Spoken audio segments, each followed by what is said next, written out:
بسم اللہ الرحمن الرحیم۔ محترم سامعین السلام علیکم۔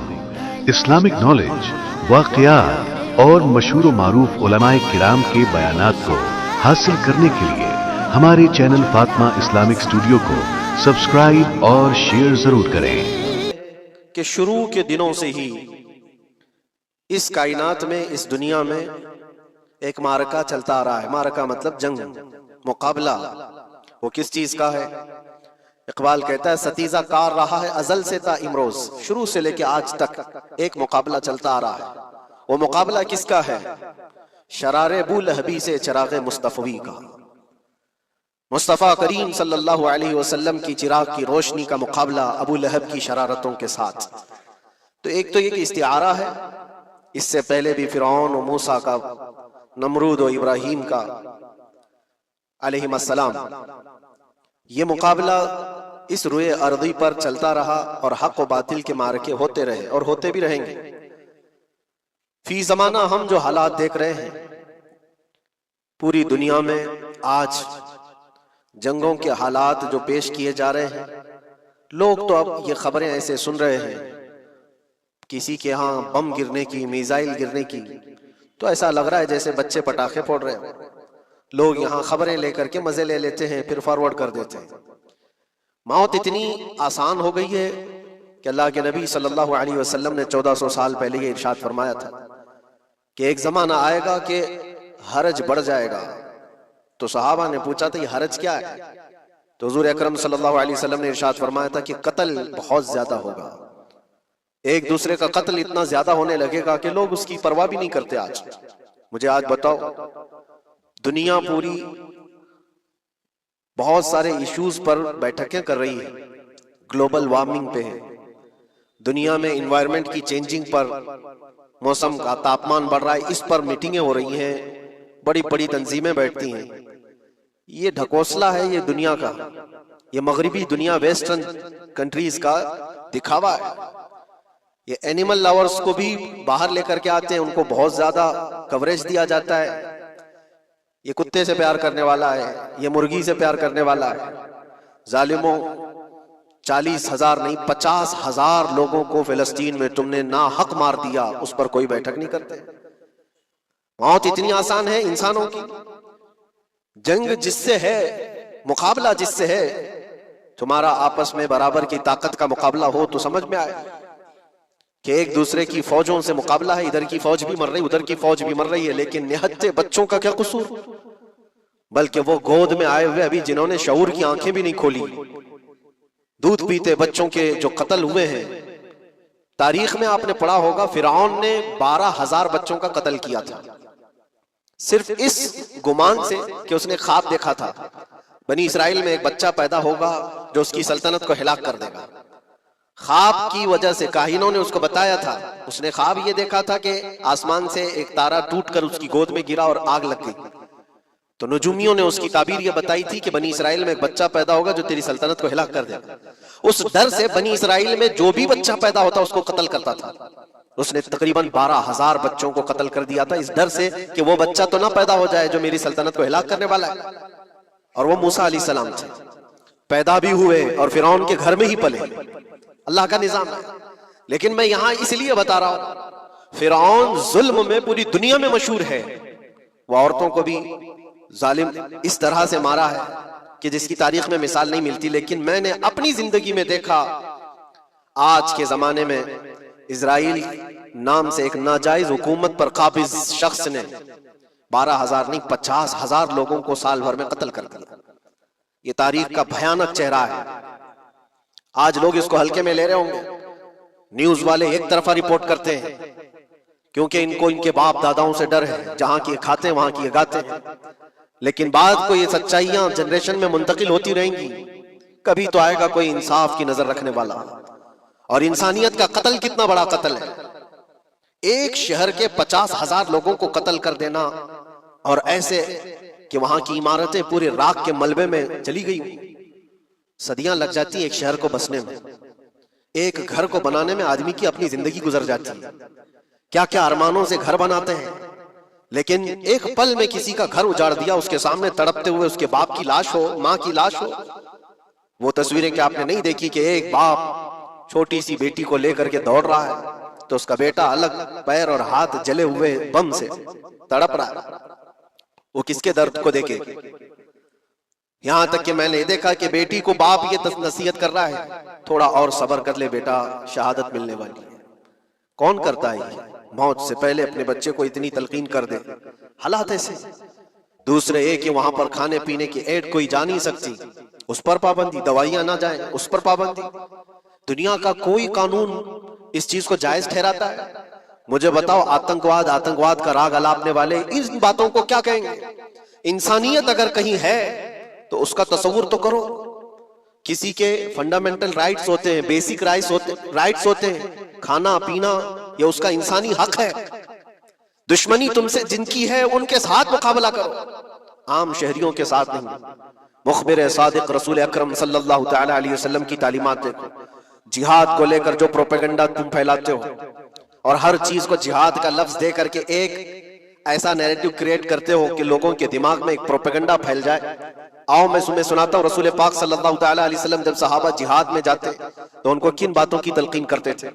سب سے پہلے مجاہدین صحابہ سے کہتے جس جگہ تم جا رہے ہو مقابلہ تمہارا جن کے ساتھ ہے انہی سے مقابلہ کرنا، جو تمہارے خلاف تلوار اٹھائے اس کے خلاف تم تلوار اٹھاؤ، اور راستوں پر بیٹھے ہوئے بوڑھوں کو ہاتھ نہ لگانا، کسی عورت کے ساتھ چھیڑ چھاڑ نہ ہو، حاملہ عورتیں اگر قید میں آ جائیں تو انہیں چھوڑ دینا۔ یہ حضور پاک صلی اللہ علیہ وسلم کی تعلیمات ہیں۔ حتیٰ کہ رسول کریم صلی اللہ علیہ وسلم نے فرمایا جس شہر میں تمہارا غلبہ ہو جائے، تم غالب آ گئے وہاں کی فوج پر، تو وہاں کے رہنے والوں کے بچوں کو نہ ظلم کرنا، ان کو نہ پکڑنا۔ پھر تعلیمات میں یہ ہے وہ چاہے جس مذہب کے بھی لوگ ہیں ان کے معبدوں کو، ان کی عبادت گاہوں کو ختم نہیں کرنا، ان کی عبادت گاہوں کو توڑ پھوڑ نہ کرنا جس شہر میں تم جا رہے ہو۔ یہاں تک کہ حضور اکرم صلی اللہ علیہ وسلم کی تعلیمات تو دیکھو، حضور یہ تک فرماتے تھے مجاہدین صحابہ کو کہ جس شہر میں تم جا رہے ہو وہاں کے درختوں کے پتے بھی نہ اکھاڑنا، درختوں کو بھی نہ نقصان پہنچانا۔ جنگی تعلیمات کو آج کوئی نظر میں نہیں رکھتا ہے۔ دنیا کہتی ہے کہ جنگ کے دوران بھی کچھ اصول ہوتے ہیں، لیکن کوئی اصول نہیں۔ ہم نے دیکھا ہے جس کی طاقت ہے اس کا بول بالا ہے، یہ دنیا ان کے خلاف کبھی کوئی بات نہیں کرتی۔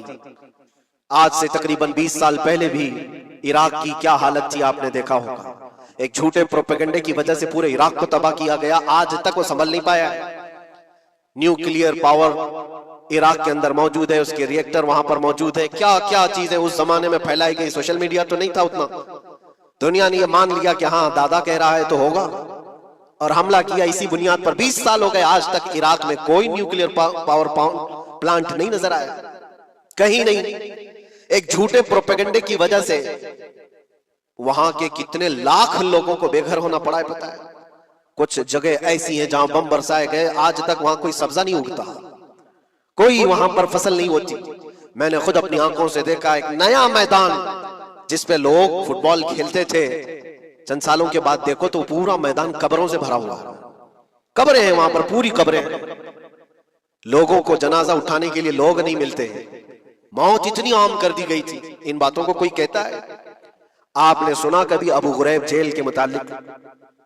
قیدیوں کے ساتھ جو وحشیانہ سلوک کیا ان گوروں نے، اللہ کی پناہ، بہت سخت قسم کے، دنیا میں بدنام زمانہ جیل اس کو کہا جاتا ہے۔ ہر طرح کی وہاں پر قیدیوں کے ساتھ آزمائشیں ہوئی، ہر طرح کی، ان پر کتے چھوڑ دینا، ان کی شرمگاہیں کاٹنا، ان پر پیشاب کرنا، ہر چیز جو انسانیت سوز ہے، انسانیت کو جلا دینے والی، یہ ساری حرکتیں کی گئی۔ دنیا خاموش ہے اس سلسلے میں، کیوں؟ سپر پاور کے 1000 گنا بھی ہضم کر لیے جاتے ہیں۔ چھوٹا ملک یا غریب آدمی کوئی بات کرے تو سارے اس پر ٹوٹ پڑتے ہیں۔ آج میں ایک چیز آپ کو بتانا چاہ رہا ہوں کہ یہ کوئی نئی چیز نہیں ہے جو ہو رہی ہے آج دنیا میں، یہ پھیلنے والی ہے اور قیامت کے قریب ہم آ چکے ہیں۔ ہو سکتا ہے دنیا پوری جنگوں کے لپیٹ میں ہو، جو رسول پاک صلی اللہ علیہ وسلم نے ارشاد فرمایا قتل اتنا بڑھ جائے گا کہ 100 لوگ ہوں تو 99 مر جائیں گے، ایک بچ جائے گا، قتل اتنا بڑھ جائے گا۔ یہ جنگ کی آگ ہو سکتا ہے آس پاس سب پھیل جائے، جس کی وجہ سے اس وبا میں، اس بلا میں سب ملوث ہونے لگ جائیں گے۔ اور ایک بات یہ بھی یاد رکھو، چاہے جیسی بھی حکومت ہو، تاریخ پوری اٹھا کر کے دیکھنا، ظلم کے بعد جو غرور و تکبر میں آ کر فرعون بننے کی کوشش کرتا ہے، اس کا انجام اللہ تعالیٰ بہت بھیانک فرماتا ہے، بہت بھیانک انجام ہوتا ہے۔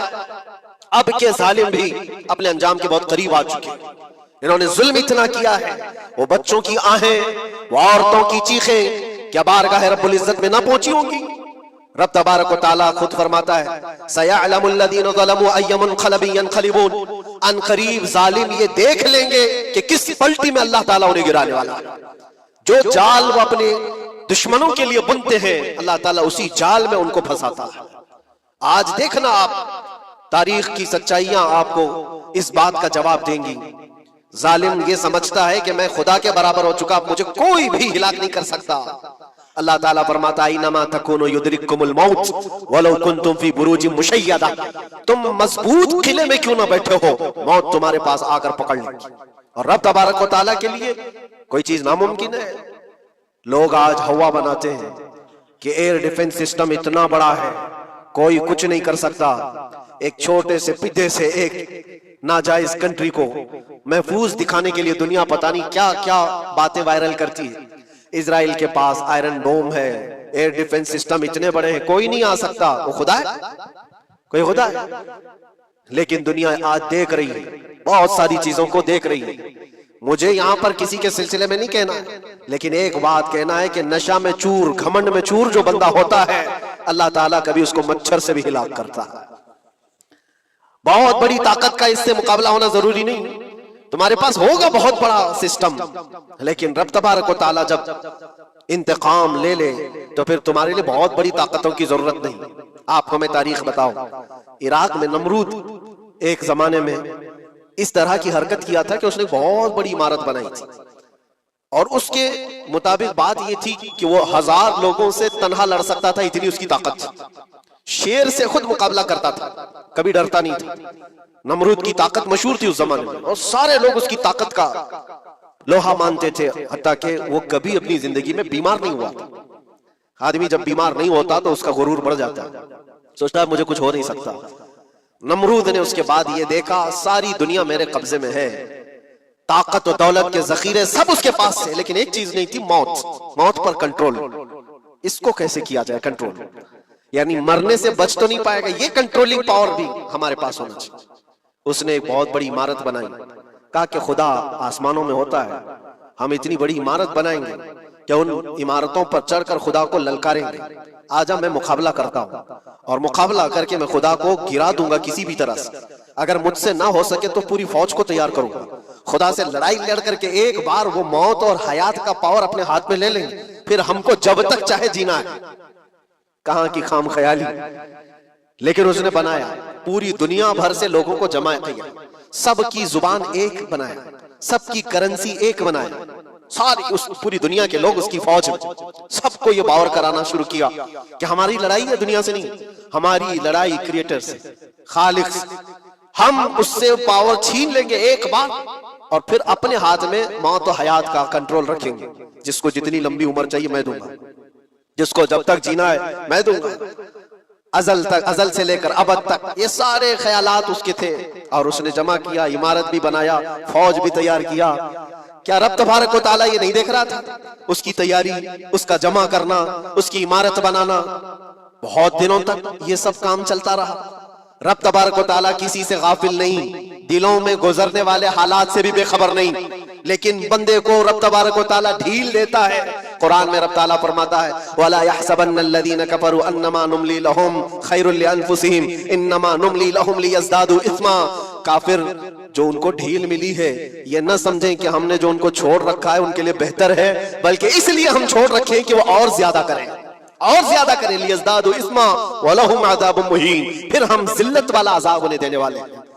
یہ مت سمجھ لو کہ رب تبارک و تعالیٰ ان سب چیزوں سے بے خبر ہے۔ نمرود اتنا سب کرتا رہا، اللہ نے اس کو چھوڑ رکھا، بنا لیا، لمبی عمارت بنا، فوج بھی بنا لی، ساری چیزیں بنا لیا، مقابلے کے لیے اس نے دن بھی طے کر لیا۔ اس کے بعد اس کو خدا سے لڑائی لڑنی تھی، کہاں خدا تک پہنچنے کی بات، لیکن بندہ جب غرور و تکبر میں آتا ہے تو وہاں تک بھی سوچتا ہے، اسے موت پر کنٹرول حاصل کرنا تھا، بس یہ ایک چیز تھی۔ پھر جب وہ دن آیا، کتابوں میں ملتا ہے اللہ تبارک و تعالیٰ نے فرشتے اس کی جو تعداد ہے اس کا کسی کو علم نہیں، بارش کے جتنے قطرات گرتے ہیں نا، ایک ایک فرشتہ بوند لا کر رکھتا ہے. آپ اندازہ کر سکتے ہیں فرشتوں کی تعداد کتنی ہو سکتی. اس میں جو بڑے فرشتے ہیں وہ جبرائیل، میکائیل، اسرافیل اور اسرائیل علیہم السلام، جو سردار ملائکہ ہیں، فرشتے ہیں. ان کے اپنے اپنے کام ہیں، بہت پاورفل فرشتے ہیں. ان کی بات نہیں کر رہا. کسی ایک عام فرشتے کو رب تبارک و تعالیٰ نے بلایا اور فرمایا جاؤ زمین پر، ہمارے ایک بندے نے ہم سے لڑائی کا ارادہ کر لیا ہے. اس کی طاقت و قوت اور اس کی جمع شدہ ساری چیزوں کو دیکھ کر کے آؤ. وہ فرشتہ زمین پر آیا. جس جگہ پر اس نے یہ سب جمع کیا تھا، فرشتہ اتر کر صرف اپنے پیر ہلایا تھا، پوری عمارت بھسم ہو گئی. کچھ نہیں کیا تھا، اس کی بنائی ہوئی عمارت بھسم ہو گئی. جتنی فوج جمع کیا تھا سب کیڑے مکوڑوں کی طرح مر گئے، اور سب کی زبانیں مختلف ہو گئی، کوئی ایک دوسرے کو پہچان نہیں پا رہا. یہ منٹوں کی بھی بات نہیں تھی، سیکنڈوں کی بات تھی. فرشتہ واپس چلا گیا. نمرود کا زوال ہو گیا، ختم ہو گیا. یہ تاریخ کی ایک بات ہے، اور یہ روایت ہم اپنی کتابوں میں نہیں رکھتے، یہ روایت یہودیوں کی کتابوں سے ہی ہے.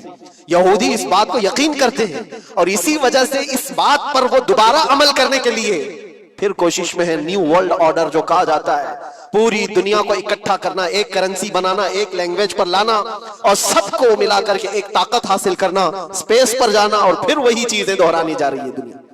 وہی چیز ایک دوبارہ بار ٹرائی کرنا ہے، جس کے لیے آپ کو پتہ ہے یہ چھوٹی سی قوم پوری دنیا پر کنٹرول حاصل کرنے کے کیسے کیسے خواب دیکھتی ہے. اگر آپ جائیں، اسلام دشمنی تو ان کی پرانی ہے، لیکن یہ جو 50,000 لوگوں کا قتل ہے، یہ صرف اور صرف ان کے اپنے ایک چھوٹے مقصد کے لیے. ہو سکتا ہے بہت ساری باتیں ہوں، غزہ پٹی ایک ہی علاقہ بچا ہوا ہے فلسطین کا، باقی سب تو یہ قبضہ کر چکے. 1947 کے بعد، 48 کے بعد چھوٹا سا حصہ جو باقی غزہ پٹی جس کی 20 لاکھ کی آبادی، اس علاقے پر اتنی زیادہ کیوں کرورتا ہے؟ کیوں؟ باقی سب جگہ پر اور بھی دیگر جگہ پر، یروشلم میں، ویسٹ بینک میں، کئی جگہوں پر مسلمان آباد ہیں.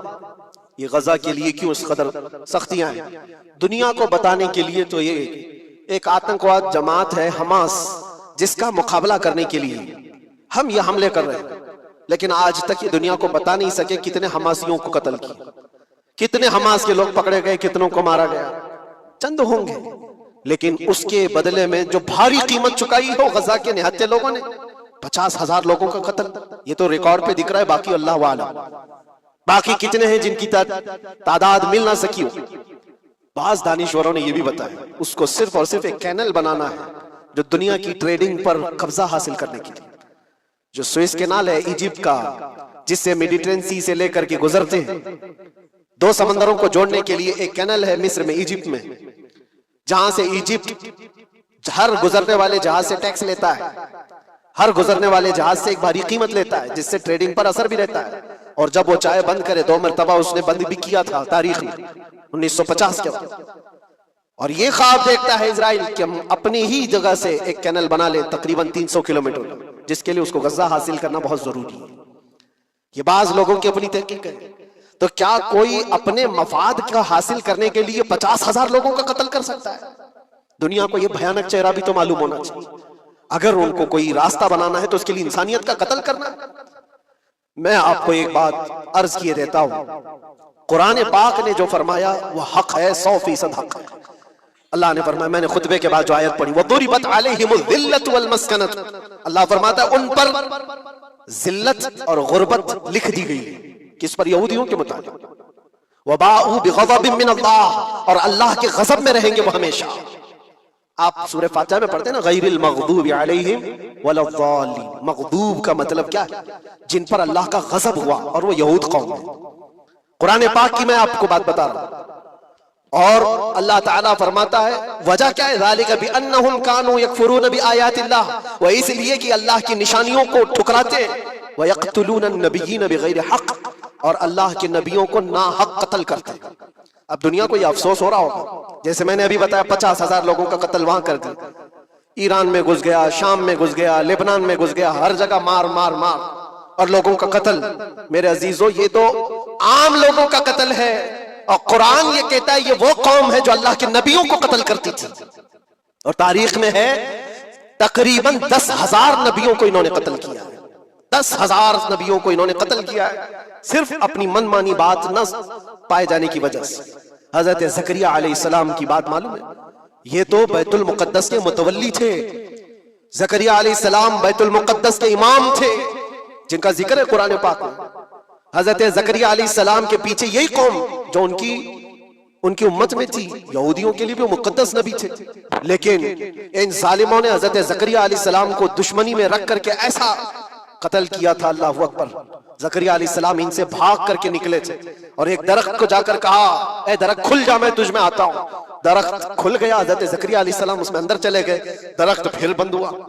تاریخ میں موجود ہے، ابلیس لعین نے، شیطان مردود نے یہودیوں کو راستہ بھی بتایا اور درخت بھی بتایا کہ اس کے اندر زکریا چھپے ہوئے، اس کے اندر زکریا ہے۔ یہودیوں نے تیز آری لے کر کے درخت کو اوپر سے کاٹنا شروع کیا کہ درخت کے دو ٹکڑے ہوں گے تو زکریا علیہ السلام تک بھی پہنچ جائیں گے۔ انہوں نے آری سے کاٹتے کاٹتے کاٹتے ان کے سر تک پہنچا دیا، اور جب حضرت زکریا علیہ السلام کو اپنے سر کے اوپر سے کٹنے کی آواز آنے لگی تو اب سوچا کہ اب یہ آری سے پورا کٹ جائے گا۔ اللہ تعالیٰ کی طرف سے ندا آئی، اے زکریا صبر کر لو، اگر تم اس پر آواز نکالو گے تو صبر والوں میں سے تمہارا نام نکل جائے گا۔ یہاں تک کہ تاریخ میں ہے وہ یہودیوں نے آری سے کاٹتے کاٹتے حضرت زکریا علیہ السلام کے سر کو چیر دیا اور جسم کے دو ٹکڑے ہو گئے۔ اللہ کے نبی خاموش رہے، صبر کر کے رہ گئے۔ ان کے بیٹے یحییٰ علیہ السلام نے یہودیوں کے ایک گورنر یا بادشاہ کو یہ کہا تھا کہ ایک نکاح میں دو بہنوں کو رکھنا جائز نہیں۔ اس نے دو بہنیں ایک ساتھ اپنی زوجیت میں رکھا تھا۔ صرف اتنی بات پر حضرت یحییٰ علیہ السلام صرف 33 سال کے جوان تھے، اس یہودی ظالم نے یحییٰ علیہ السلام کے سر کو کاٹ کر کے برتن میں لا کر ناشتے میں رکھا تھا۔ اللہ کے نبی کی بات کر رہا ہوں، اللہ کے نبی کے سر کو کاٹ کر تشت میں رکھا تھا۔ لیکن تاریخ کی سچائیاں بتاتی ہیں کہ وہ کٹے ہوئے سر سے یحییٰ علیہ السلام بولتے تھے، اے ظالم اب بھی میں کہتا ہوں ایک نکاح میں دو بہنوں کو رکھنا حرام ہے، حرام ہے۔ یہ اللہ کے نبیوں کی زندگی میں بتا رہا ہوں جن کے ساتھ انہوں نے کی۔ عیسیٰ علیہ السلام، یہ پاگل عیسائی جو آج ان کی کپڑوں میں جا کر بیٹھے ہوئے ہوتے ہیں جبکہ زندگی بھر یہ لڑتے رہے۔ قرآن بھی کہتا ہے وقالت اليہود لیست النصارى علی شیء وقالت النصارى لیست اليہود علی شیء، دونوں لڑتے تھے۔ یہودی کہتے ہیں عیسائی کوئی چیز ہی نہیں، عیسائی کہتے تھے یہودی کوئی چیز ہی نہیں۔ ان کی جنگیں اتنی خطرناک ہوئی، یہ سب لپا پوتی کر کے آج دکھاتے ہیں کہ ہم سب ایک ہیں۔ بہت گہری دشمنیاں ان کے درمیان تھی۔ عیسائیت، حضرت عیسیٰ علیہ السلام کو کیا کیا گیا؟ جب انہوں نے اپنے پیغامات پھیلائے تو عیسیٰ علیہ السلام کو بھی قتل کرنے کا منصوبہ یہودیوں نے بنایا تھا، اور پورے لوگ آ کر حضرت عیسیٰ علیہ السلام کے گھر کو گھیراؤ کر لیے۔ عیسیٰ علیہ السلام کو اس رات اللہ تعالیٰ نے آسمانوں پر اٹھا لیا اور ایک یہودی کو اندر دیکھنے کے لیے بھیجا تھا یہودیوں نے کہ جا کے دیکھو عیسیٰ ہے کہ نہیں۔ تو اللہ تعالیٰ نے وہ آئے ہوئے یہودی کو عیسیٰ علیہ السلام کی شکل دے دی، عیسیٰ علیہ السلام کو اٹھا لیا۔ یہودی جو باہر کھڑے منتظر تھے، ہمارا آدمی اندر گیا ہے دیکھنے کے لیے، مارنے کے لیے، قتل کرنے کے لیے، ابھی تک آیا نہیں، تو سب کے سب اندر گھس گئے۔ دیکھا وہ آدمی بیٹھا ہوا ہے، اسی کو پکڑ کر لا کر سولی پر چڑھا دیا، عیسیٰ سمجھ کر گئے۔ لیکن اتفاق یہ ہے کہ اس کو پوری شکل نہیں دی گئی تھی، آدھی شکل عیسیٰ علیہ السلام کی تھی اور آدھی اس کی خود کی تھی۔ بعد میں یہودیوں میں خود اختلاف ہو گیا، ہمارا بندہ کہاں گیا جو ڈھونڈنے کے لیے گیا تھا، وہ غائب کہاں ہے؟ اور اگر یہ ہمارا بندہ ہے جو ڈھونڈنے کے لیے گیا تھا تو پھر عیسیٰ کہاں ہے؟ یہ اختلاف میں، یہ شک میں 550 سال گزر گئے۔ پھر میرے مصطفیٰ صلی اللہ علیہ وسلم تشریف لائے اور قرآن نے اس بات کو واضح کیا، نہ تم نے عیسیٰ کا قتل کیا نہ سولی چڑھائی ہے، عیسیٰ علیہ السلام زندہ ہیں، اللہ نے آسمانوں پر انہیں اٹھایا۔ یہ تو عیسائیوں پر احسان ہے قرآن کا جو سچائیاں 550 سال پہلے کی بتایا۔ میرے عزیزوں، یہ تاریخ میں آپ کو بتا رہا ہوں، نبیوں کا قتل کرنے والی قوم، ان کے سامنے عام انسان کیا مانے رکھتے ہیں؟ یہ دنیا کی ساری قوموں کو حقیر سمجھنے والی قوم، دنیا کے پورے ذخیروں کو اپنی ملکیت سمجھنے والی قوم، ان کا عقیدہ ہے یہ دنیا کا جتنا گولڈ ہے، جتنا سونا ہے، اس پر صرف اور صرف ان کی قوم کا قبضہ ہونا چاہیے۔ پوری دنیا کو، آپ کو پتا ہے مدینہ طیبہ میں حضور پاک صلی اللہ علیہ وسلم کی آمد سے پہلے یہ سب کے سب مدینے میں بسے ہوئے تھے، 550 سال سے انتظار کر رہے تھے حضور کے آنے کا، دوسری قوموں کو ڈراتے تھے، کیوں؟ ان کی کتاب میں موجود تھا آخری نبی کے آنے کی ساری باتیں موجود تھی، آخری نبی آئیں گے، ان کے ماننے والوں کا غلبہ ہوگا، وہ اپنے نور نبوت سے لوگوں کے دلوں کو پاک کریں گے۔ ان کی شکل بھی بتائی گئی تھی تورات میں، ان کے آنے کی جگہ بھی بتائی گئی تھی، پورے حجاز میں کھجوروں کا جھنڈ ایک علاقہ ہوگا جہاں یہ نبی آئیں گے، اور وہ مدینے کے علاوہ کوئی جگہ ہی نہیں تھی۔ یہودی یہ سب چیزیں دیکھ کر حضور کے آنے سے 550 سال پہلے سے انتظار میں تھے۔ وہ نبی یہی آئیں گے یہی آئیں گے، اور دوسری قوموں کو ڈراتے تھے ہم سے مت الجھنا، آخری نبی آنے والے ہیں ہمارے، اور اس نبی کے آنے کے بعد پھر ہم چن چن کر تم سے بدلہ لیں گے۔ اور جب کبھی مصیبت آتی تو اللہ سے دعا بھی یہ کرتے تھے کہ اللہ وہ آخری نبی جو ہمارے علاقے میں آنے والے ہیں ان کے صدقے میں تو ہماری بلاؤں کو دور کر دو۔ یہ وہ قوم ہے جو حضور آخر النبیین صلی اللہ علیہ وسلم کے انتظار میں وقت کاٹ رہی تھی، لیکن ہوا یہ، ان کا عقیدہ یہ تھا کہ آخری نبی تو بنی اسرائیل میں ہی پیدا ہوں گے، ہمارے خاندان میں پیدا ہوں گے۔ انہوں نے ٹھیکہ لے رکھا ہے آخری نبی کہاں پیدا ہوں گے یہ فیصلہ کریں گے۔ اللہ تبارک و تعالیٰ نے آخری نبی ہمارے آقا صلی اللہ علیہ وسلم کو بنی اسرائیل میں نہیں بنی اسماعیل میں پیدا کیا، اسماعیل علیہ السلام کے اولاد میں پیدا کیا، اور یہ اسماعیل علیہ السلام کے اولاد پورے عرب میں آباد تھی۔ عرب میں پوری آبادی اسماعیل علیہ السلام کی تھی۔ مکہ کو آباد کس نے کیا؟ اسماعیل علیہ السلام۔ اسماعیل علیہ السلام کی اولاد پورے مکہ میں آس پاس سب علاقوں میں آباد، ساری جتنے بھی نسب ہیں وہ اسماعیل علیہ السلام تک پہنچتے ہیں عرب والوں کی۔ اور یہ یہودی بنی اسرائیل ہے، یعنی یعقوب علیہ السلام کی اولاد میں سے، اور یہ دوسروں کو حقیر جانتے تھے۔ جب تک یہ لوگ عرب میں تھے، مدینے میں تھے، انہوں نے ہر ایک کو حقارت سے دیکھا۔ عربوں سے ان کے تعلقات ایسے نہیں تھے، عام لوگوں سے کہتے ہمارے سے بات کرنے کے قابل نہیں ہیں، سب کو امی کہتے تھے، ان پڑھ، جاہل، ایسے الفاظ سے عربوں کو پکارتے تھے۔ عربوں سے اگر ان کے تعلقات ہوتے بھی تو بڑے بڑے ٹاپ لیڈر جو ہوتے عربوں کے، بس ان سے تعلقات تھے، عام لوگوں کو گنتے ہی نہیں، کچرا کہتے تھے۔ بنی اسماعیل کو جب یہ کچرا کہتے تھے، اور بنی اسماعیل میں جب آخری نبی پیدا ہو گئے تب کیا کہنے لگے پتہ ہے؟ کہتے نہیں یہ غلط ہو گیا، آخری نبی تو بنی اسرائیل میں پیدا ہونے والے تھے، یہ جبرائیل نے شرارت کیا اور بنی اسماعیل میں جا کر کے نبوت دی تھی۔ کچھ تو یہ کہنے لگے، کچھ تو کہنے لگے وہ ہے ہی نہیں آخری نبی۔ لیکن کیسے انکار کرتے؟ قرآن کہتا ہے یعرفونہ کما یعرفون ابناءہم، اس رسول کو وہ ایسے پہچانتے تھے کہ اپنے بیٹوں کو بھی نہیں پہچانتے۔ ان کے بیٹوں کے صحیح ہونے پر بھی ان کو اتنا یقین نہیں تھا کہ ہمارا ہی بیٹا ہے یا نہیں، لیکن حضور کو دیکھ کر کے یہ یقین تھا کہ آخری رسول ہی، آخری رسول ہونے کی ساری نشانیاں انہوں نے جو پڑھی تھی وہ سب حضور کے پاس موجود تھی۔ اسی لیے تو میرے عزیزوں، جو صحابہ یہودیت سے اسلام میں آئے انہوں نے سب نشانیاں دیکھی۔ حضرت سلمان فارسی کی بات بتا، وہ عیسائیت میں تھے، سالوں انہوں نے عیسائیت میں گزارے، اور انہوں نے بھی یہی سب باتیں سنی تھی۔